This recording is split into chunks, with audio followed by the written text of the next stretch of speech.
on va utiliser le produit scalaire pour calculer une longueur ou un angle. Alors, on a déjà fait ce travail dans le plan, et là on le fait dans l'espace. Je connais le produit scalaire des vecteurs AB et AC, qui vaut 8. Je connais les coordonnées du vecteur AB. Je connais l'angle entre les vecteurs AB et AC, qui est 45 degrés. Et je veux chercher la longueur AC. Alors déjà, je vais chercher la norme du vecteur AB. Donc la norme, c'est donc racine carrée de 2 au carré plus 1 au carré plus moins 3 au carré. 4 plus 1 plus 9, donc j'arrive à racine de 14. Maintenant, j'utilise la formule AB scalaire AC, qui est donc norme de AB, c'est-à-dire la distance AB, fois norme de AC, la distance AC, fois le cosinus de l'angle formé par les deux vecteurs. Donc 8, c'est la valeur du produit scalaire. AB, j'ai trouvé racine de 14, fois AC que je ne connais pas, fois le cosinus de l'angle 45 degrés. Donc du coup, AC, c'est égal à 8 divisé par racine de 14.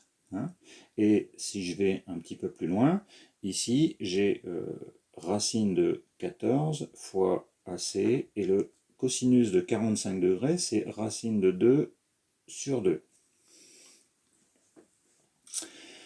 Donc, du coup, je vais ici diviser 8 par racine de 14 et par racine de 2 sur 2.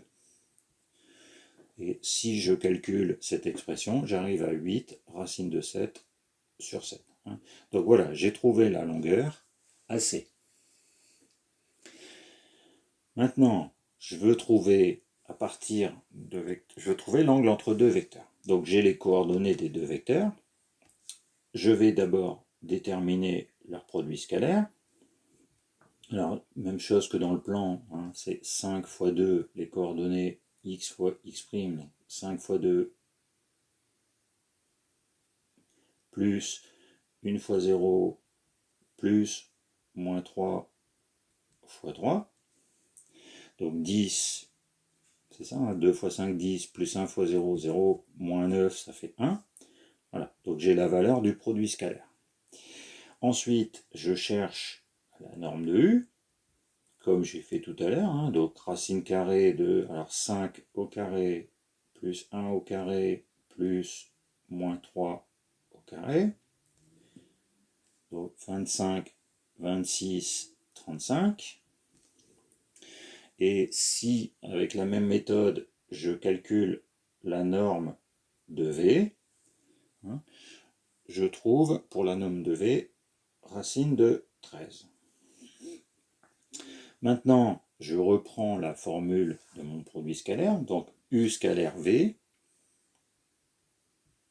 c'est donc norme de U fois norme de V multiplié par le cosinus entre les vecteurs U et V.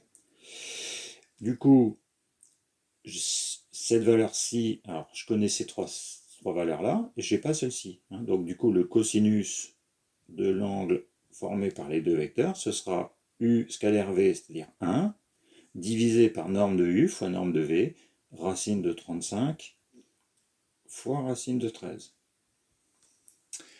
Maintenant, avec la fonction arc-cos, je vais trouver que la mesure de l'angle formé par ces deux vecteurs est d'environ 87,3 degrés. Donc, même travail que dans le plan, sauf qu'on a une coordonnée de plus, donc les calculs sont un petit peu plus longs.